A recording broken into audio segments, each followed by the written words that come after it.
Stand that you have to be there again, and it's all about, hold a second for me. Here's a man just parked in the middle of the road. You need to get around. Okay, he's telling me to come around. Well, let's see. Just in the middle of the road. Can you imagine this? All right, but let us continue talking. Now, as we stand, I want to take you on the property. I want to discuss what's necessary.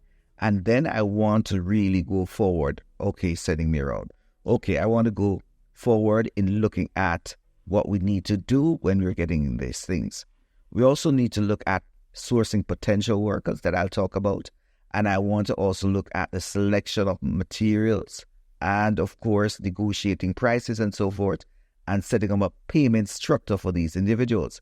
And then how will you monitor and track your work? So let's get on as I take you in to where the job started. We had a lot to do, but we had to knock it out. If you have not hit that subscribe button yet, please do so, or make sure you like this video if you have subscribed. It takes a lot to build this content, and I'm telling you, it takes some time. Every weekend, I dedicate some time to this mission. Now, let me take you as it relates to the project, and let me show you some pictures now so you can actually see the stage and the Jamaican culture and the way of life to really navigate the building or renovation of any place. And before making this trip, I would have to have had an initial estimate and, of course, of certain things. Before arriving, I would have given the task for demolition to take place. Here's the start of the demolition. 5 years ago, this section was built, and as a matter of fact, it needed some renovation. It was made of sheetrock and, of course, board. So during this time, some budgetary constraints, basically, and you did it this way. Notwithstanding, it's time for renovation, and it's time to get this done. So as I said before, I gave the orders for it to be demolished. And yes, we had a good time. I was hitting sheetrock like crazy, and I had other friends helping me along the way.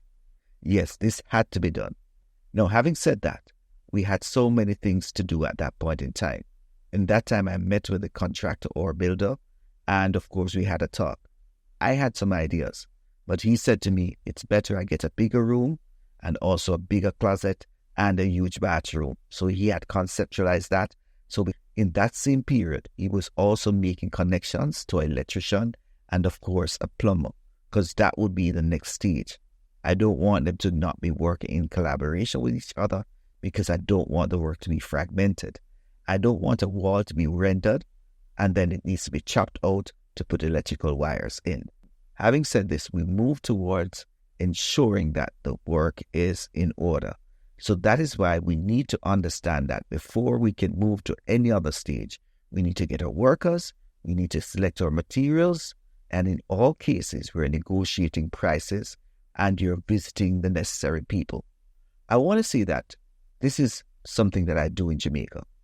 Whatever I'm doing, I ask the hardware supplier if they take my card, and they always take the card, and I always do that. And then I can do some purchasing from United States too if I need. It's important to have access to money so the work can continue. So that's important. Sourcing the material. Making payments can be also by debit card. So I just wanted to give you that heads up as it relates to that. So once you have the suppliers and everyone in line, then you can have your materials. Remember, this is just stage one. For this project to run successfully, I'm saying to myself that I would need at least 3 visits to Jamaica. One for this, which I'll show you again, would be for the partitioning of the place to ensure that it's okay. And the third would be the buying of the tiles. And the fourth, of course, to ensure that everything is all right. So I would say not 3, but 4. All right, so that is the journey. But I am checking in on the work. And at all stages, I will get information. And this is a stage. Yes, the columns and the walls have gone up. You remember what you saw earlier. I'll do a little superimpose here. And you can see the bathroom is already set. The plumber has arrived. And if you look at these countertops that I've built,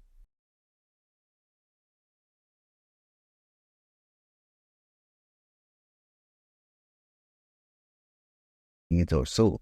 and everything is set. The plumber came in, and you can see there's a window there. That's going to be the bathroom window.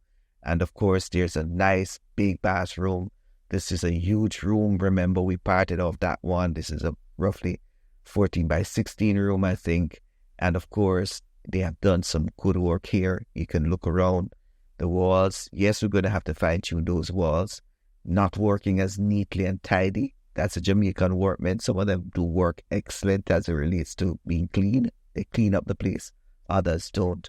And I did not want to dig any walls out at this point in time. I told the electrician I didn't want to go there.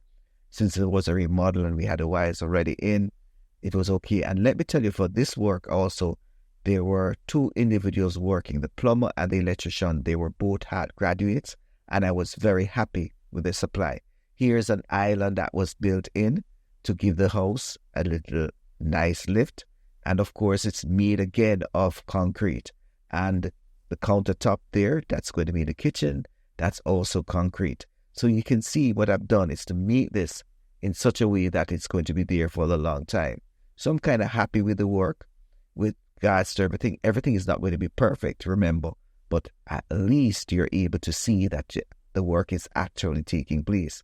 So therefore, that was an open concept. They've put concrete walls in, which makes it much better than what it was before. And you have this huge apartment that will be able to hold me when I return. And the next step was really to find tiles. So I went searching for tiles, heard about some tiles some places, and went there a bit expensive based on the project I wanted. But eventually I found the tiles located in a section of Montego Bay. I did like the tiles based on budget. I selected the tiles and eventually called the tiler up. I made a decision to go with this tiler because he had worked for me before. He's a wonderful person. He actually said to me, if there's something short, I'll go get it rather than wait. And of course, he did his best, and I'm very proud of the job, as you can see here. Each step of the project, he gave me an update day by day, and I appreciated it. If there was an issue that he needed to address, he addressed it and moved on. Even when he was finished, he gave me an overview regarding the tiles left back, so I have an idea. So anyone who moves in from my home, which is already secure, anyone at all, I'll ask, because I know who would have taken them. So the bottom line is, here it is in all its finest. Not finished yet, but I'm really proud of the tiling work. And of course, stay tuned for more, but listen to this as I go forward. Now, considering what I showed you, and you have an idea of what I did as it relates to the construction, in your estimate, if you're watching this video, what would you give as a price tag for this project? Let's have a discussion. I'm not going to tell you my figure, but I think it's important for us to have dialogue, because many Jamaicans assume that building in Jamaica is cheap, especially when they are abroad. They don't understand the money exchange. So let's have a discussion. What do you think the cost of this project should be, or could have been, or will be? And let us have some discussions, because I think we need to educate others regarding the cost of steel, workmanship, and so forth. If you navigate and you understand the culture, you can save. But if you're unable to do so and naive, then they'll rob your daylight from you. That's all for now. Please subscribe.